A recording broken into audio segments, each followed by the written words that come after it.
La cabeza se interpreta sencillamente como Babilonia, representada por Nabucodonosor. Babilonia fue sucedida en la historia de Medio Oriente por Medo-Persia, el imperio de los medos y los persas, representado por el pecho y los brazos de plata. Y es interesante, hay dos brazos que simbolizan los dos elementos de Medo-Persia, fueron los medos y los persas. El siguiente imperio fue Grecia, creado por Alejandro Magno. Está representado por el vientre y los muslos de bronce. Me resulta interesante, acabo de notar esto, que el vientre y los muslos representan el área reproductiva del cuerpo. De todos los 4 imperios, el que se ha reproducido espiritualmente es Grecia. Grecia es la fuente de la democracia, la fuente del humanismo, la fuente de toda la filosofía de la cual fui estudiante. Es la fuente de la relatividad. El primer filósofo griego del que tenemos registro, llamado Protágoras, hizo ciertas afirmaciones simples. Él dijo: el hombre es la medida de todas las cosas. Es exactamente humanismo. Él dijo: nunca cruzas el mismo río, porque la segunda vez el agua es otra. El cuarto imperio, que es Roma. Es decir, casi todos los comentaristas bíblicos coinciden en estas interpretaciones. Al igual que los brazos son 2 piernas, esto nos advierte que va a haber algún tipo de división. Esto es muy significativo debido a su interpretación. El imperio romano empezó como uno, pero en el siglo IV se dividió en 2, el imperio occidental y el imperio oriental. En la época de Constantino, la capital del imperio occidental era Roma, la capital del imperio oriental era Constantinopla. Ahí están las 2 piernas. Ahora bien, en las 2 piernas hay dedos, todos entienden eso. Cualquier figura humana no tiene 9 dedos en un pie y 1 en el otro. Tiene 5 dedos en un pie y 5 dedos en el otro. Veamos entonces la siguiente imagen. ¿Reconoce esta imagen? Espero que pueda. Eso es básicamente Europa del Sur. Ve estas 2 piernas cuyos pies son en parte de hierro y en parte de barro. A propósito, mi gratitud a la persona que hizo esto. Los dedos de la pierna derecha están en Roma. Los dedos de la pierna izquierda están en Constantinopla. Ahora, si esto es exacto, habrá 10 reyes y una confederación de 10 reyes. Actualmente muchas personas están emocionadas con respecto a la comunidad europea y creo que sucederá. Pero digo que es imposible porque no se puede tener 9 dedos en una pierna y 1 en la otra. Además, hay más de 10 naciones que hacen parte de la comunidad europea. Creo que la comunidad europea es una imagen de la forma como serán las cosas, pero no la versión definitiva. Así que meditemos. Le he presentado algunas inferencias. No son necesariamente declaraciones doctrinales. Puede que no resulten como sugiero. Su propósito no es dictarle la verdad final, sino ponerlo a pensar en cierta dirección para que a partir de ahora pueda examinar las cosas por sí mismo a la luz de las Escrituras. De modo que si tenemos 5 pies en la pierna derecha, eso es la mitad occidental del Imperio Romano. Y tenemos que preguntarnos cuáles son las 5 naciones a las que podría corresponder. Esto es nada más una posibilidad, pero mi respuesta es España, Francia, Alemania, Italia, y si hay una más, bien podría ser Austria. Ahora bien, algo que hay que tener en mente respecto a estas naciones es que todas, por su trasfondo, son católicos romanas y naciones imperiales. Cada una ha tenido un imperio. Mi comentario es que el leopardo no puede cambiar sus manchas. Al final, estos serán los factores decisivos en la conducta de dichas naciones. Ahora pasamos a la mitad oriental, la pierna izquierda. Y tenemos posiblemente a Grecia, a Turquía, Siria, a Israel, Palestina o lo que sea, y Egipto. Aquí también es nada más una posibilidad. Sin embargo, esto cumple con los requisitos porque tenemos 5 dedos en cada pie. Además, el campo de batalla final, el lugar definitivo en el que van a definirse las cosas, no es Europa, sino Oriente Medio. Y esta zona tiene que estar involucrada. Esta es nada más una forma de pensarlo, ¿está bien? De ninguna manera aseguro que funcionará exactamente de esa manera, pero sí pienso que es mucho más probable que cualquier teoría que afirme que saldrá de la comunidad europea. Todos somos egocéntricos y somos más o menos europeos. Y pensamos que todo gira a nuestro alrededor. Pero la verdad es que el área del mundo que juega el papel principal en la revelación bíblica es Oriente Medio. Y tiene que ser el lugar donde se concentra al final. Ahora, se preguntará cómo sucederá esto. No sé, y personalmente creo que se habla sin cesar de un gobierno mundial. Yo no creo en eso, y esta es mi opinión, que alguien sea capaz de crear un gobierno mundial excepto el anticristo. Se necesitará alguien así. Entre tanto, ¿nos quedan cuántos años? No lo sabemos, en los que todavía gozamos de cierta libertad para operar y hacer lo que Dios nos ha llamado a hacer. Ahora, si se forma una confederación que se extiende desde España hasta Egipto, la fuerza unificadora probablemente sea la religión. Estas 3 religiones que puedan hacerlo son el judaísmo, el cristianismo y el islam. Todas tienen mucho en común. Solo hay un obstáculo: que algún tipo de religión surja de las 3. Solo un obstáculo. Es aquel personaje histórico que incomoda, llamado Jesús. Porque Jesús dijo: yo soy el camino, la verdad y la vida. Nadie viene al Padre sino por mí. Entonces, si el anticristo va a crear este orden mundial, ¿qué tiene que hacer primero? Sacar a Jesús del medio.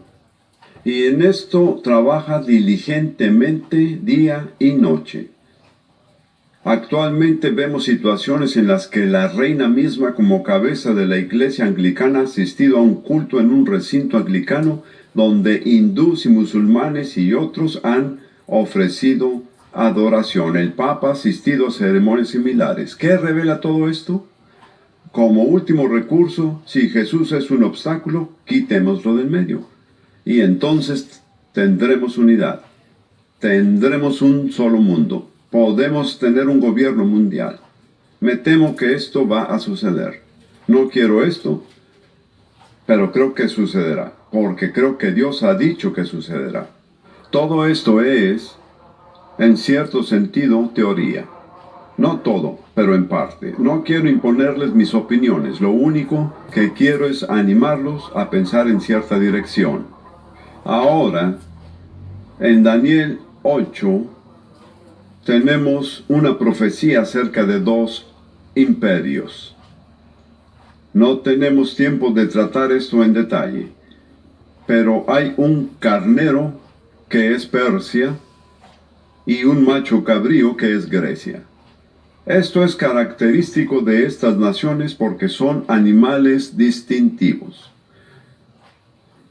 Todo esto fue desplegado por Alejandro Magno. Él fue quien se abrió camino y cambió todo el sistema mundial. De Alejandro Magno salieron 4 imperios menores. Tal vez deberíamos leer eso en Daniel 8, si puedo encontrarlo rápido.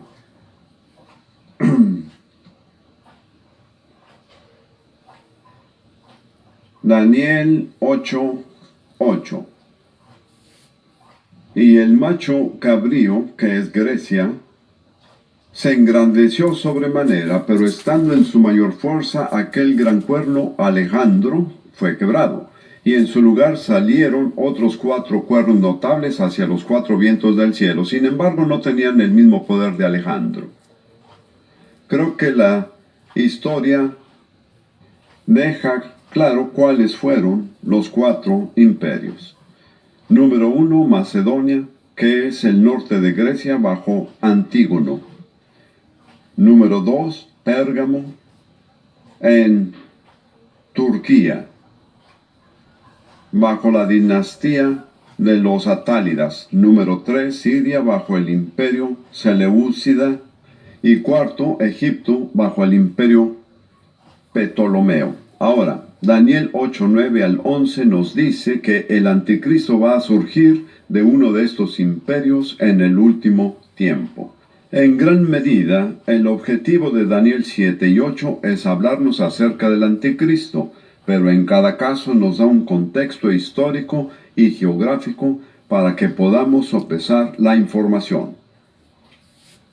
Esto dice en Daniel 8, versículos 9 al 11, y uno de ellos, es decir, de uno de estos 4, y como los llaman en griego, Diadoji, los sucesores de Alejandro. Y de uno de ellos salió un cuerno pequeño, que creció mucho al sur y al oriente, y hacia la tierra gloriosa. Y se engrandeció hasta el ejército del cielo, y parte del ejército y de las estrellas echó por tierra y las pisoteó. Aún se engrandeció contra el príncipe de los ejércitos. Este es el anticristo, que al final se pondrá al nivel de Jesús. Pero salió de uno de los 4 imperios. ¿De cuál de ellos? Dice en Daniel 8, versículo 9, que creció mucho hacia el sur, hacia el oriente y hacia la tierra gloriosa. Si se extendió hacia esos lugares, no provino de ellos. ¿Me sigue? Entonces, ¿dónde lo buscamos? El sur es Egipto, el oriente es Siria, y la tierra gloriosa es la tierra de Israel. ¿Cuál es el lugar más cercano desde el cual podría levantarse el poder? La respuesta es Turquía. Yo personalmente creo que ahí es donde se establecerá. No estoy diciendo que saldrá de Turquía, pero se ubicará en Turquía. Y será en una ciudad particular que es la ciudad de Pérgamo.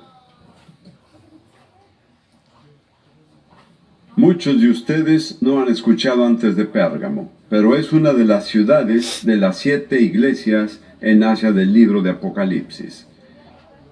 Y si ha de llegar a Pérgamo, que veremos en un momento en Daniel 7:20, dice: la verdad acerca de los 10 cuernos que tenía en su cabeza, los 10 que hemos visto, los dedos de los pies y los reyes, y del otro que le había salido, delante del cual habían caído 3. Ahora ese es el anticristo, el pequeño cuerno. Delante de él caen 3 cuernos originales.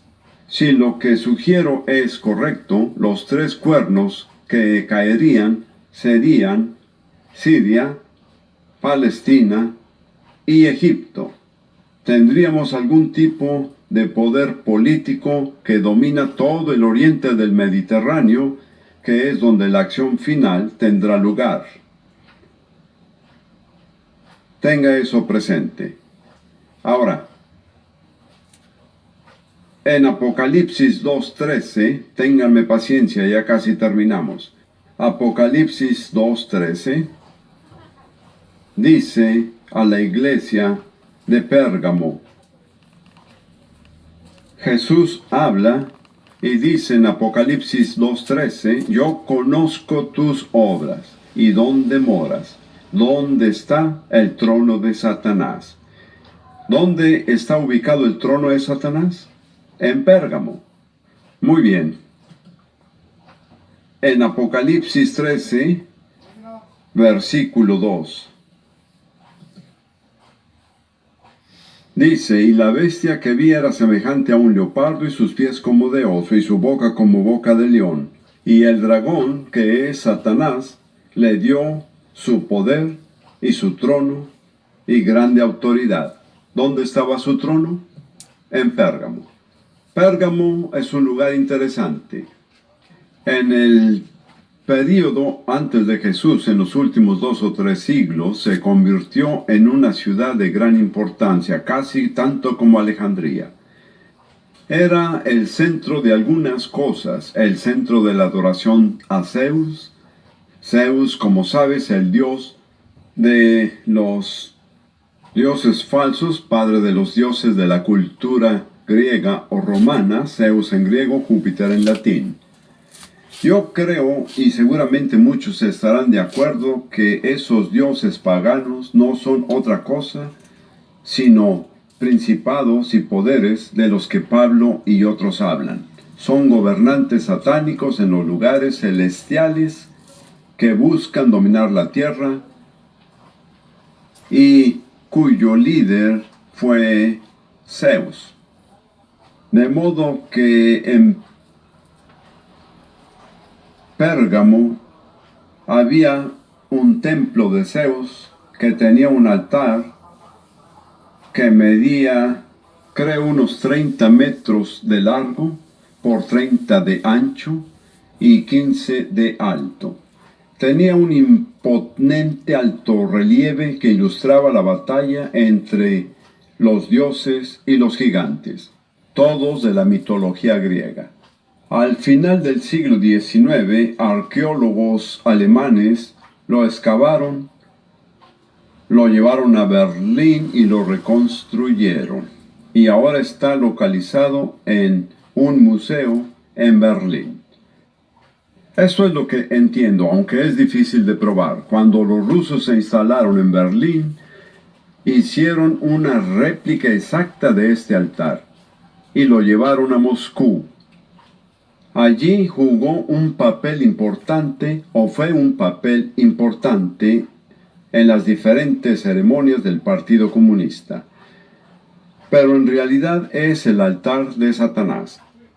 Ahora, los habitantes de Bergama, que es la forma moderna de Pérgamo, están haciendo campaña para recuperar el altar porque dicen que les pertenece y que los alemanes no debieron llevárselo. Otra característica de Pérgamo era que constituía el centro de adoración del dios Asclepio, que era el dios griego de la medicina. Y a partir de la adoración de Asclepio se desarrolló la adoración al emperador romano. Adoración al emperador. En la evolución de esta historia, primero se consideró que el emperador romano se convertía en Dios después de morir. Después se le recibió como un Dios estando todavía en vida. El gobernador del imperio llegó así a ser reconocido como Dios. En otras palabras, todo el proceso espiritual para el levantamiento del anticristo ya se ha puesto en marcha en este tipo de intercambio. No estoy diciendo que sucederá de esta manera, pero estoy diciendo, según entiendo, coincide con la situación y con las predicciones de la Biblia. El tiempo demostrará la veracidad de esto.